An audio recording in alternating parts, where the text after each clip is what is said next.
بسم اللہ الرحمن الرحیم۔ السلام علیکم۔ لیگل ہب میں آپ سب کو خوش آمدید۔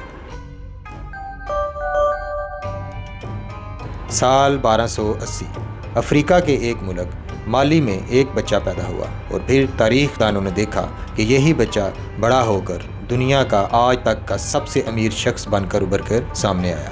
اتنا امیر کہ آج کے ٹاپ ملینئرز جیسے کہ Elon Musk, Jeff Bezos, Bill Gates, Ambani اور ان جیسے کئی امیر لوگ اس شخص کے آگے کچھ بھی نہیں ہیں۔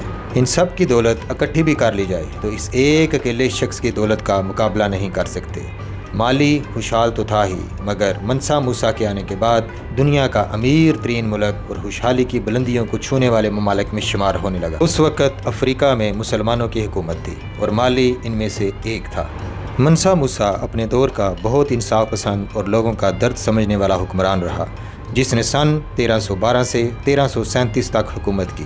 اسے انسانی تاریخ کا سب سے امیر شخص قرار دیا گیا ہے۔ اس کا اصل نام موسیٰ کیٹا اول تھا۔ جب وہ تخت پر بیٹھا تو اسے منسا یعنی بادشاہ کا لقب دیا گیا۔ آج اگر اس کی دولت کا اندازہ نہ چاہتے ہوئے بھی لگایا جائے تو یہ تقریباً 450 ارب امریکی ڈالر سے بھی زیادہ بنتی ہے۔ اسلامی دنیا کے مشہور سیاح ابن بطوطہ نے اسی منسا موسیٰ کے بھائی سلیمان بن ابو بکر کے دور حکومت میں مالی کی مملکت میں 1 سال قیام کیا اور مالی کی خوشحالی اور امن و امان کے بارے میں بڑی تفصیل سے سفر نامہ لکھا۔ تخت نشین ہوتے ہی منسا موسیٰ نے ایک ہی چیز کے بارے میں سوچا اور وہ تھی کہ کیسے ملک کو مزید خوشحالی اور مضبوطی کی طرف لے کر جایا جائے، اور اس وقت ایک ہی چیز تھی اور وہ تھی مالی میں موجود سونے کے ذخائر، نمک کی کانیں، جو پوری دنیا میں اس وقت سب سے زیادہ مالی میں ہی موجود تھی۔ اب ظاہری سی بات ہے، کسی ملک میں منرلز کا مطلب ہے پیسہ ہی پیسہ، اور کسی ملک میں یا سلطنت کی آج بھی ترقی کا راز اس ملک میں موجود نایاب دھاتیں، منرلز، کوئلہ اور آج کی پیٹرولیم مصنوعات ہی ہیں۔ منسا موسیٰ خود بھی مسلمان تھا اور اس وقت کی عوام بھی زیادہ تر اسلام قبول کر چکی تھی، اور یہ وہ دور تھا جب اسلام کی دھاک پوری دنیا میں بیٹھ چکی تھی۔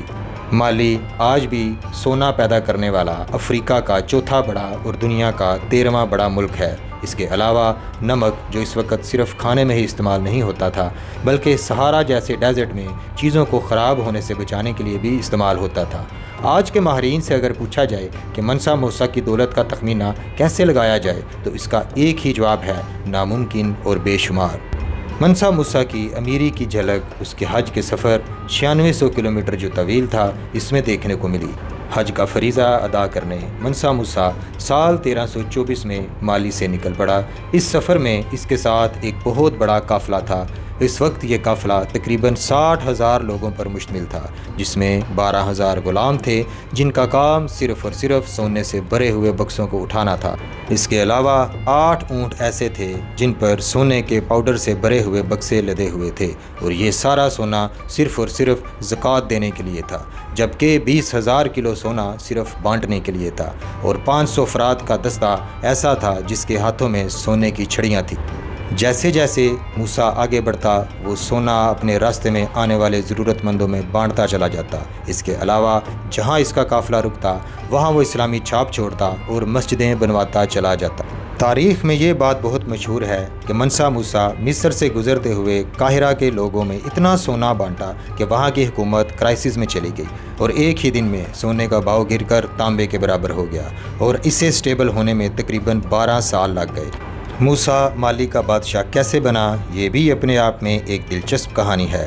1312 میں مالی سلطنت کے اس وقت کے بادشاہ منسا ابو بکر نے اپنی تمام تر ذمہ داریاں موسیٰ کے سپرد کر کے ایک بڑے قافلے کے ساتھ دنیا کو سمندر کے ذریعے ایکسپلور کرنے اور اس کو مالی کی سلطنت میں شامل کرنے کے لیے نکل پڑے، لیکن بدقسمتی سے وہ کبھی لوٹ کر واپس نہ آئے۔ اس کے بعد موسیٰ مالی سلطنت کا نیا سلطان بنا۔ موسیٰ نے سلطان بنتے ہی سب سے پہلے مالی کے تجارتی راستوں میں وسعت بڑھائی اور سونے اور نمک جیسی اس وقت کی قیمتی کانوں سے فائدہ اٹھایا اور مالی کی ترقی کو بلندیوں پر لا کھڑا کیا۔ منسا موسیٰ کے دور حکومت میں مالی کی سلطنت پہلے سے 3 گنا مزید بڑی ہو گئی اور اس نے 24 سے بھی زیادہ شہر فتح کیے۔ اس کے بارے میں یہ بھی کہا جاتا ہے کہ منسا موسیٰ اپنی زندگی میں کبھی بھی کوئی جنگ نہیں ہارا اور بہت سارے علاقے تو اپنی مرضی سے مالی کی سلطنت میں شامل ہو گئے۔ جس کی وجہ وقت بادشاہ کا حسن سلوک، نیک نامی اور انصاف پر مبنی فیصلے اور مالی کی بے تحاشا ترقی تھی۔ حج کے سفر کے بعد افریقہ کے علاوہ یورپ میں بھی منسا موسیٰ کے چرچے ہونے لگے اور سب کی نظر اب مالی کی دولت پر تھی۔ موسیٰ کی موت کے بعد اس کے وزیروں میں پھوٹ پڑ گئی اور سب اس کے تخت کے حصول میں ایسے مگن ہوئے کہ وہ سلطنت جو موسیٰ نے اپنے دور میں بہت حد تک بڑھا دی تھی، وہ ساری ریاست اس کے وزراء کی بے ایمانی اور لالچ کی وجہ سے بکھر کر رہ گئی۔ ویورز، آج کا ٹاپک آپ کو کیسا لگا؟ کمنٹس کیجیے گا، شیئر کیجیے گا، دعاؤں میں یاد رکھیے گا۔ اللہ حافظ۔